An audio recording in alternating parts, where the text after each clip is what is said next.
Hello, my friends. Let's talk about reality. Who are we? What are we? And what is reality? Do we create our own reality? Some of you, if not all of you, may have heard this before, and you may have thought it was crazy. But the ancient wisdom has taught this for a millennia, and now quantum physics is also confirming a lot of this. I'd appreciate it if you would like and subscribe to this channel and hit the bell button if you want to be notified if you're getting something out of it. How does reality really work? If you knew that secret, could it benefit you? It's not really a secret anymore, friends. Quantum physics has confirmed much of what the ancient wisdom has taught for millennia. I'm sure most of you have heard that we create our own reality in some form or another. Lots of people talk about this, such as Dr. Joe Dispenza, Neville Goddard, Professor Donald Hoffman. Look some of these guys up. It's pretty interesting. The quantum physics is now confirming much of what the ancient wisdom teaches. It's wild, my friends. It really is wild. Of course, say this to just about anybody and they're going to be skeptical. Even the scriptures speak to this.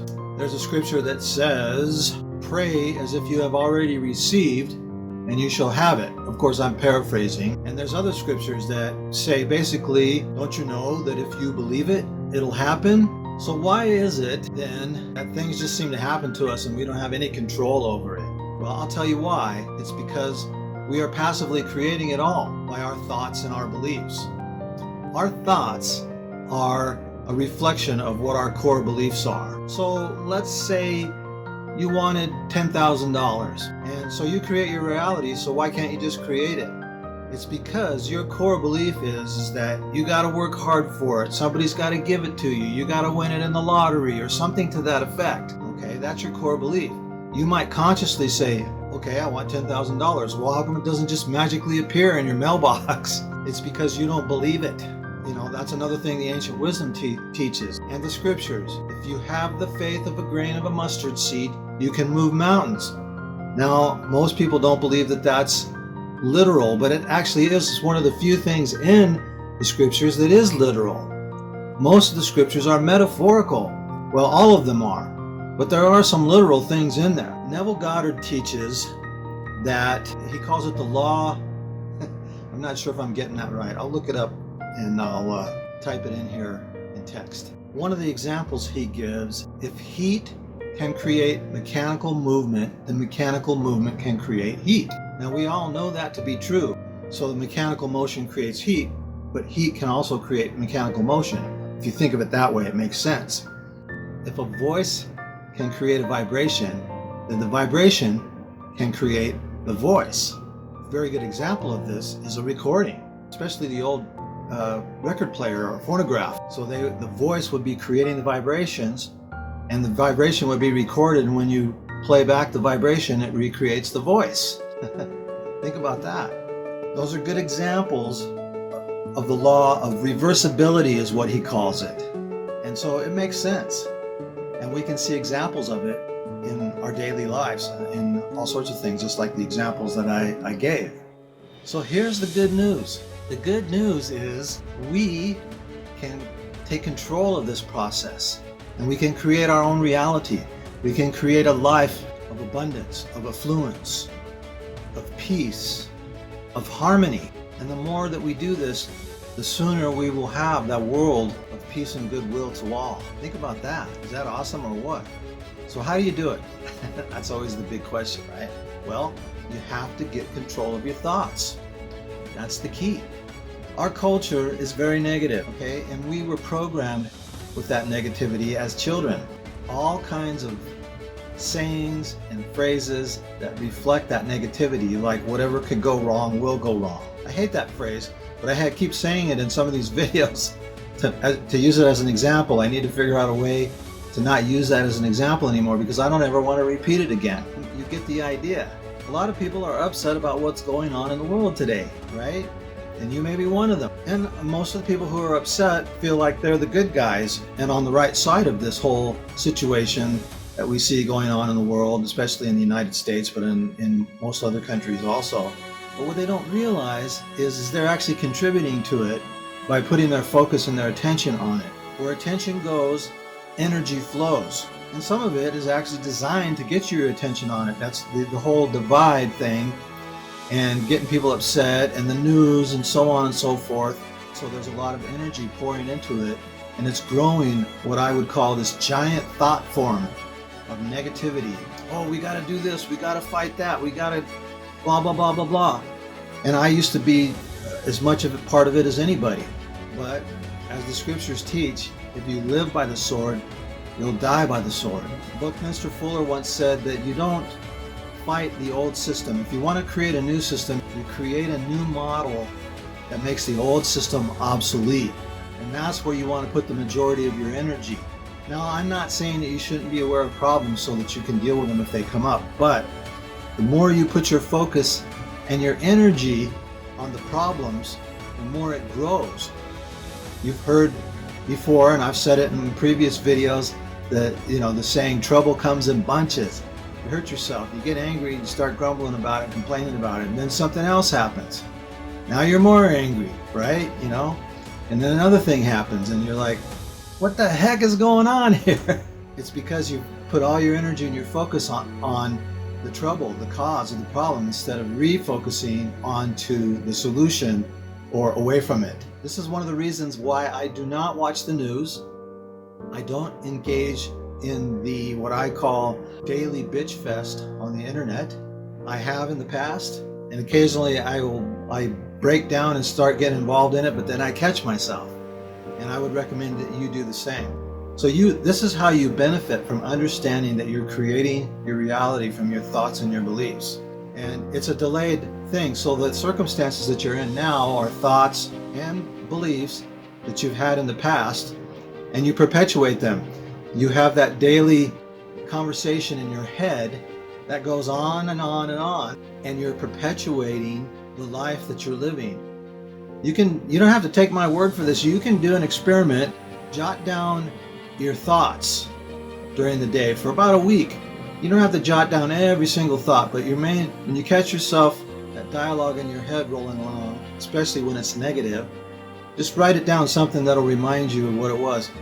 And compare your life to that daily dialogue that goes along in your head, those thoughts. And you'll be shocked at how much your life parallels those thoughts. In other words, if you complain and grumble about everything that's going on in your life and the world and what have you, and you wonder why it continues on and on and on. Because that's where your main focus is. The old saying, stop and smell the roses, stop and enjoy life. We're here to have some joy too.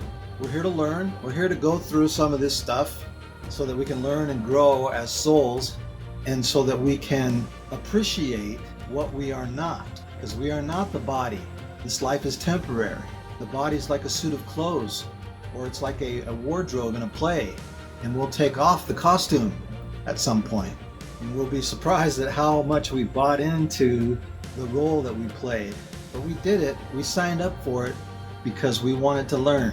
We wanted to experience limitation, because you and I and we are infinite beings.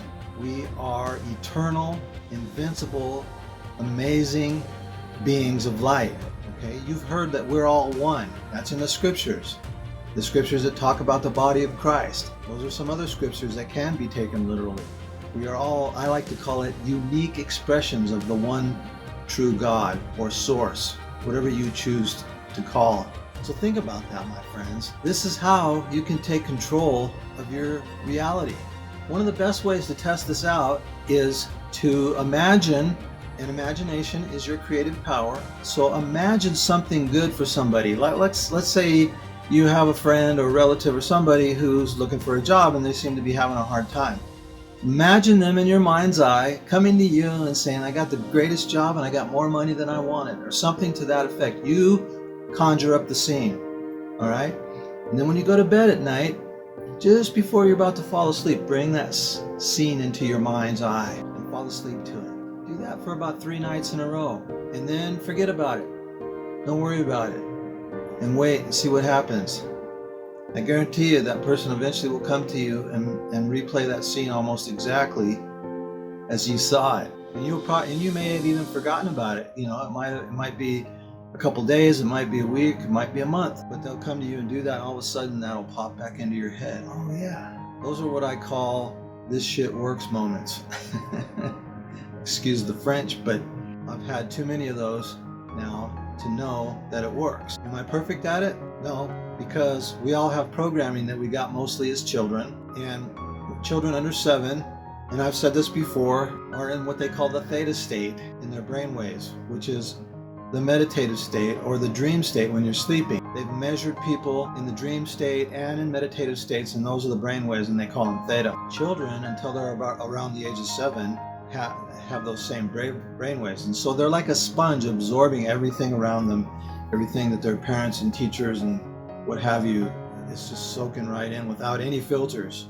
And so that's the challenge for many of us, to get control of our thoughts and our minds. So you got to be mindful of your thoughts. Now, you can't be mindful of every single little thought that pops into your head, but you got to be aware of what's around you and take the time to think about stuff, especially before you react.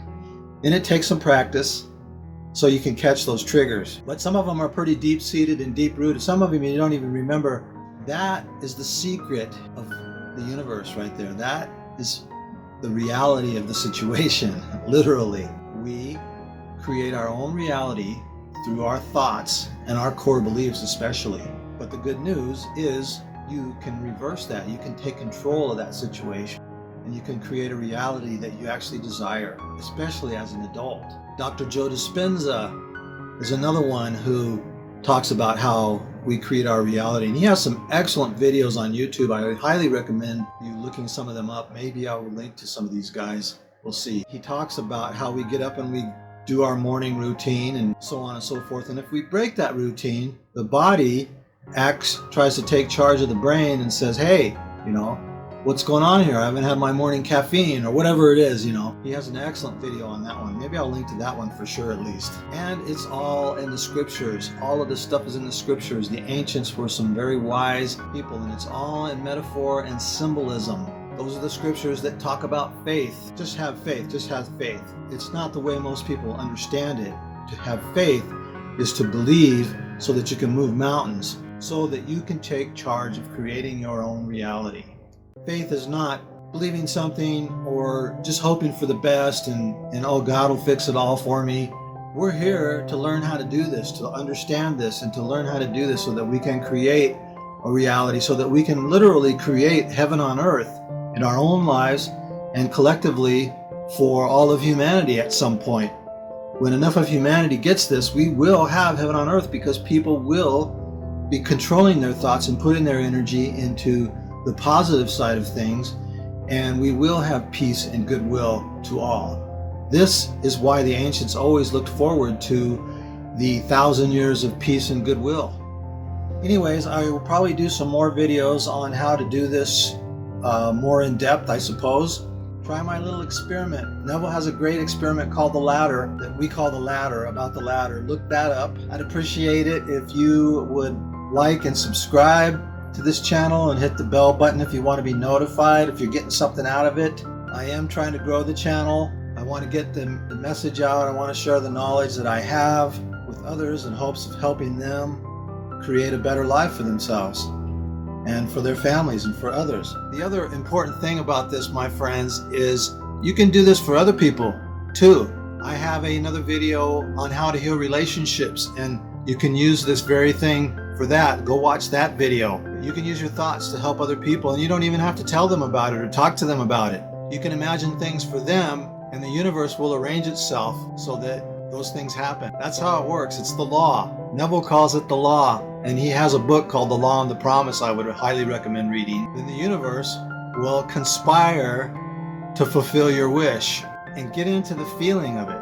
Feeling is the secret. Emotions charge this up. I hope this helps you out. This is my take on it, but I think that this will probably conclude this video. If you have questions, go ahead and ask them in the comments.